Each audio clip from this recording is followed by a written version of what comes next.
Next up, at UFC Mexico, we have Victor Altamirano taking on Felipe dos Santos. Victor Altamirano, 10-3 overall, 3-2 in his last 5. He's coming off that decision loss to Timothy Elliott. He's taking on Felipe dos Santos, 7-1 overall, 3-1-1 in his last 5. He is coming off of that fight of the night loss to Manel Kape. This is another banger. This whole card is all small people that will fight their asses off as long as their lungs will allow them to. Victor Altamirano is fast. He's powerful on his feet, but he also can be patient and calculated. He doesn't just run in chaotically. He'll take his time, and then when he does do something, it's lightning fast. He has an impressive 5-4 striking differential, and that speaks to his pressure. His takedown defense has improved to 63%, but if he is taken down, he is very busy and never accepts bottom. He's coming off that loss to Tim Elliott where he was taken down a whopping 6 times. He did spend most of the fight on his back, but he never fully settled. He was constantly throwing up submissions, constantly trying to make something happen, constantly creating scrambles. And Tim Elliott is just, if you can't defend his takedowns, that's just a really tough night at the office. He's taking on Felipe dos Santos. He's one of several shoot-a-box fighters on this card. He's a shoot-a-box fighter through and through. He's aggressive. He's dangerous. He's pretty good everywhere, and he has dyed hair. They refuse to just leave their hair al natural at that camp. But like most shoot-a-box fighters,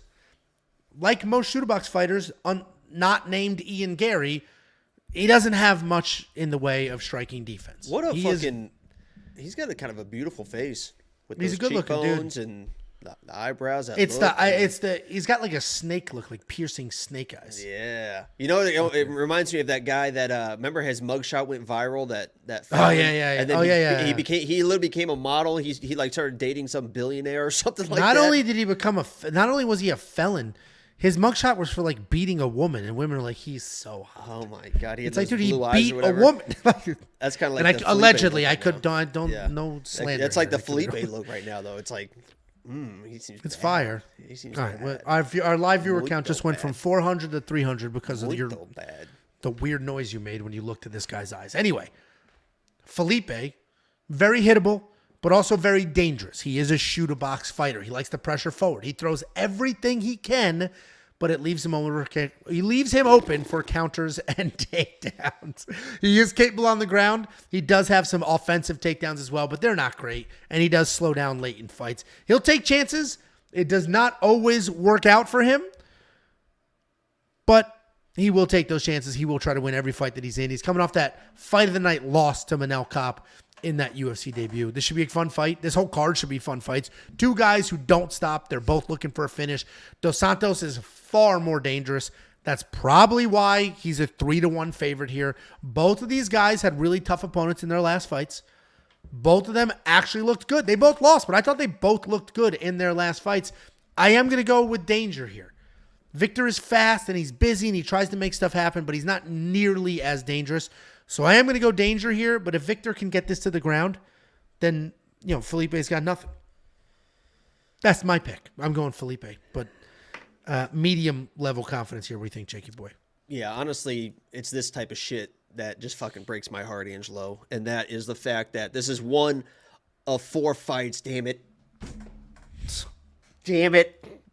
One of 4 fights where it's Brazil versus Mexico, and I love both of those countries with the bottom of my heart, so I'm trying to stay impartial and non-biased in my breakdowns. I do like Felipe in this fight. I just frankly think he is the better fighter, the more dangerous fighter, the more technical fighter, but this is one of those situations, and these are 2 guys that are absolute dogs, right?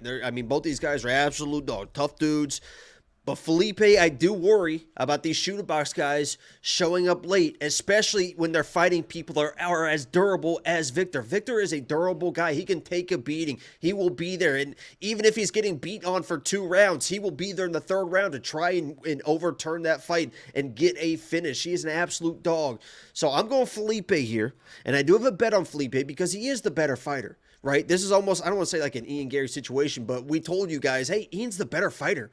Sometimes you just bet the better fighter because they're the better fighter. But this could be one of those situations where Felipe like smokes him in the 1st round, doesn't get him out of there, and then all of a sudden Victor, that 2nd round's a little bit close, and then Victor's winning the 3rd round. He's on top with that pressure, and it could turn into a weird fight. So my big advice this week is like I would be careful of some of these big favorites. I played them, WeWantPicks.com, but I agree with you. I don't have any bets yet. None. 0 bets on the board.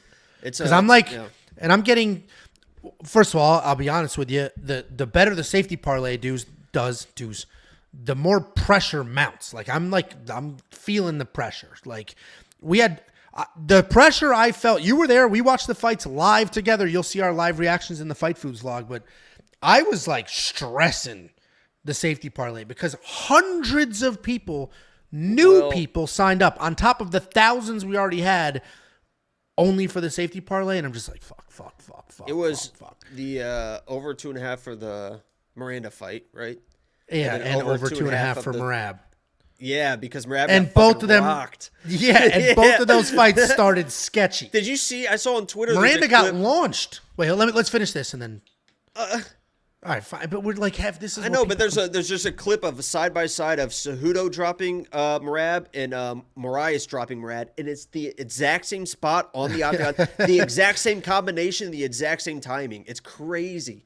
Go look at that if you haven't seen it yet. It's incredible. Well, I was, and it turns out that mostly favorites won in that card, and I could have parlayed a couple of money lines, but I went that way. I went that route. Miranda Maverick got launched, like shot in, went to Andrea Lee's back, and then Andrea Lee dumped her on her head. I was like, uh-oh. And then Merab got dropped. I was like, oh my God. But luckily, pickle power. Luckily, it did. You didn't even try those pickles yet. Luckily, I know. We even talked about it, and I was about to try it, but I was eating the cookies at the time, so I was like, I don't want a pickle right now. Yeah, well, they're actually pretty good. But anyway, safety parlay. I don't have one on the board yet. I will, and it will not include Felipe dos Santos. If anything, Victor Altamirano is a fantastic dog at plus 250. A fantastic dog because it could go exactly the way Jacob. Plus 3.5 is solid. You might get decent money. I mean, he's such a big dog. You might be able to get that at even money, and that would be probably a good bet.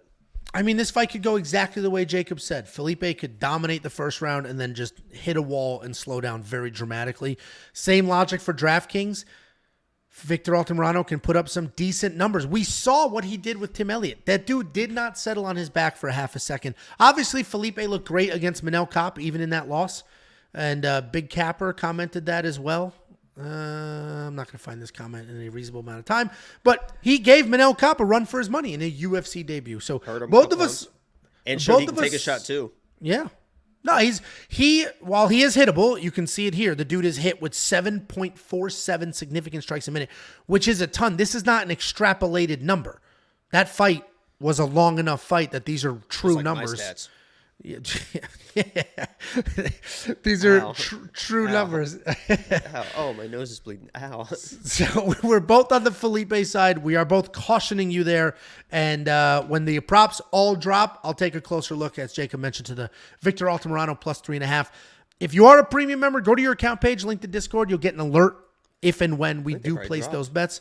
If you're not a premium member, today, I didn't see them before. If you're not a premium member, become one now. It's only $10 a month. Not only are you going to get the picks, the bets, the rally leans, the tools, but it's also a phenomenal way to support us and keep everything going so we can do what we do. What? Plus 3.5's plus 125 right now. I think that's a pretty good bet. I think so too. What's the round line? 2.5? Yeah, it's supposed to be over 2.5 at minus 240, so they don't. Yeah, so it makes no sense that. Yeah, so they think Felipe, according 30, to that. 27. Yeah. It's a tough ask. Or one judge will screw it up like they did with Paulo Costas plus 3.5. Oh, what a fucking joke! That I didn't even have that bet, but I immediately on the vlog I was like, oh my god, the plus 3.5, because there was a lot of people that were like, I'm not going to play Paulo, but I'll play the plus 3.5 because that seems like whatever. And sure as shit, I literally said on the vlog, I was like, dude, everyone got fucking smoked on the 3.5. Oh, from one judge. And one guy said, I bet every single one of Jacob's lock of the weeks, but I do it at plus 3.5. That's actually a solid strategy because they're all underdogs. But right. Before you go, let me give you $50. Anybody who goes to WeWantPicks.com/bets and signs up with any one of our affiliate partners gets $50 as a thank you. Use the link, sign up, make a deposit. We send you $50 as a thank you.